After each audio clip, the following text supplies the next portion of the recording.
अलवर लोकसभा उम्मीदवार और केंद्रीय मंत्री भूपेंद्र यादव ने शुक्रवार को अलवर ग्रामीण क्षेत्र में जनसंपर्क किया। अलवर ग्रामीण क्षेत्र में भूपेंद्र यादव का अलग अलग गांवों में स्वागत अभिनंदन किया गया। इस मौके पर भूपेंद्र यादव ने कहा कि राजस्थान में विकास सिर्फ और सिर्फ भाजपा ही कर सकती है। उन्होंने कहा कि वे पानी की समस्या को जड़ से समाप्त कर देंगे। इस जनसंपर्क के दौरान काफी भीड़ नजर आई। केंद्रीय मंत्री भूपेंद्र यादव ने शुक्रवार को अलवर ग्रामीण क्षेत्र के कंगाल हाता, बख्तपुरा, डोभा, डैलावास, अकबरपुर, खेड़का, माचाड़ी, पलखड़ी, गुजुकी, सालपुर, केरवाड़ा, हल्दीना, नैथला, निठारी, खरकड़ा, कैरवावाल सहित अनेक गांवों में जगह जगह जनसंपर्क किया। इस दौरान भाजपा प्रत्याशी भूपेंद्र यादव का गांव में माला और सावा बांधकर स्वागत किया गया। इस जनसंपर्क के दौरान ग्रामीणों को संबोधित करते हुए भूपेंद्र यादव ने कहा कि आज देश बदल चुका है। आज देश विकसित भारत की यात्रा कर रहा है। 2047 तक देश को विकसित राष्ट्र बनना है, यही प्रधानमंत्री मोदी का संकल्प है। उन्होंने कहा कि भारतीय जनता पार्टी ही राजस्थान का सही मायने में विकास कर सकती है। उन्होंने कहा कि ERCP योजना के जरिए 21 जिलों में पानी की समस्या का समाधान हो जाएगा। 45,000 करोड़ की यह योजना कांग्रेस ने नहीं, केंद्र की भाजपा सरकार ने पास की है।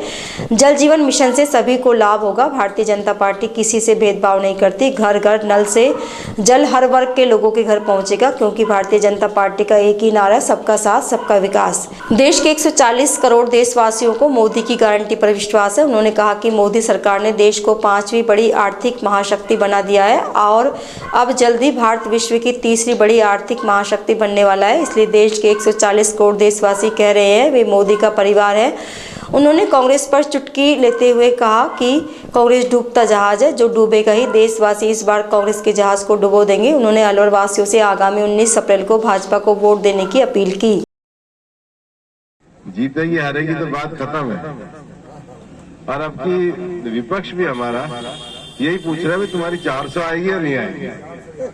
तो ये चुनाव सीधे सीधे नरेंद्र मोदी जी को देश का 3री बार प्रधानमंत्री बनने का चुनाव है और उसके लिए चुनाव है। ये इसलिए अद्भुत है कि एक व्यक्ति ने, एक शख्सियत ने गवर्नेंस का एक ऐसा मॉडल दिया जो समाज के सभी वर्गों के लिए है, जो समाज में सभी लोगों की चिंता करने के लिए है, जो ज्यादा से ज्यादा ट्रांसपेरेंसी और ईमानदारी के साथ काम को नीचे के अंजाम तक पहुंचाने के लिए है। और इसलिए मोदी जी ने ऊपर से कोरोना का इंजेक्शन सबके लिए भेजा। सबके लगा नहीं लगा किसान सम्मान निधि भेजते, सबके मिलती है नहीं मिलती है। पर एक चीज गलती से जल जीवन की पिछली बार कांग्रेस के थ्रू आ गया। अब जैसे नाली में भेजते ना और कचरा अटक जाए तो नल में फिर पानी आता है नहीं आता है। इतना तो आपने कर दिया, पूरा तो नहीं निकाला, थोड़ा जयराम जी को छोड़ दिया। वरना कतई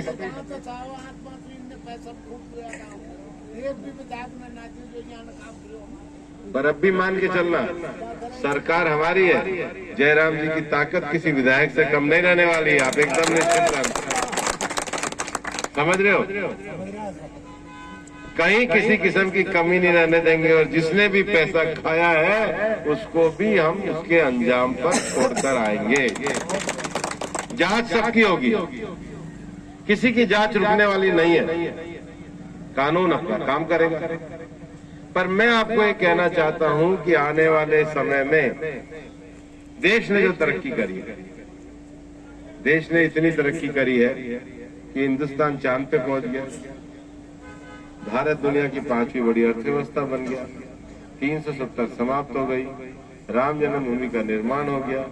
किसानों की सम्मान निधि शुरू हो गई। और सबसे बड़ी बात है, कांग्रेस ने सरकार जब चलाई तो सारे भारत रत्न अपने घर में कर लिए। ये नरेंद्र मोदी जी की सरकार है कि कर्पूरी ठाकुर से लेके चौधरी चरण सिंह को भारत रत्न देकर सबका सम्मान करने का काम था। प्रधानमंत्री नरेंद्र मोदी जी को फिर से बनाना है। और कांग्रेस कहीं है ही नहीं। कांग्रेस का भ्रष्टाचार, कांग्रेस की बेईमानी, कांग्रेस की कोई निर्णायक नीति न होना, ये पूरे तरीके से कांग्रेस को खत्म कर दिया। और हम जानते सब तरफ कांग्रेस की तरफ से झूठ ही झूठ बोला जा रहा है। और दूसरी तरफ 10 साल के शासनकाल में प्रधानमंत्री नरेंद्र मोदी के नेतृत्व में हुए गरीब कल्याणकारी कार्य, लोगों के जान को, लोगों के जीवन को बचाने का कार्य, दुनिया में कहीं भी कोई भारतीय बसा हो उसको सम्मानपूर्वक तरीके से रक्षा देने का कार्य, और चांद से लेकर के राम मंदिर तक के निर्माण का कार्य मोदी जी के 10 साल की गारंटी है, जिस पर देश चलने को तैयार है। मैं आज आपसे लगातार संपर्क यात्रा में चल रहा हूं।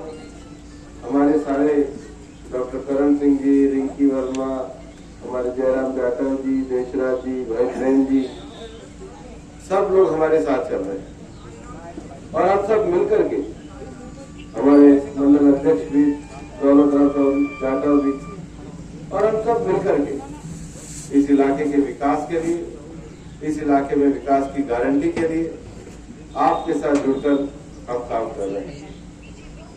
और मेरे को ऐसा लगता है कि जो वातावरण मैं अब 1 महीने में देख रहा हूँ, चुनाव तो हम बहुत आगे बढ़ चुके हैं, अब तो चुनाव के नतीजों के साथ पूरे 7 चरणों की हवा अलवर से निकले, इसके लिए बहुत बड़े नाम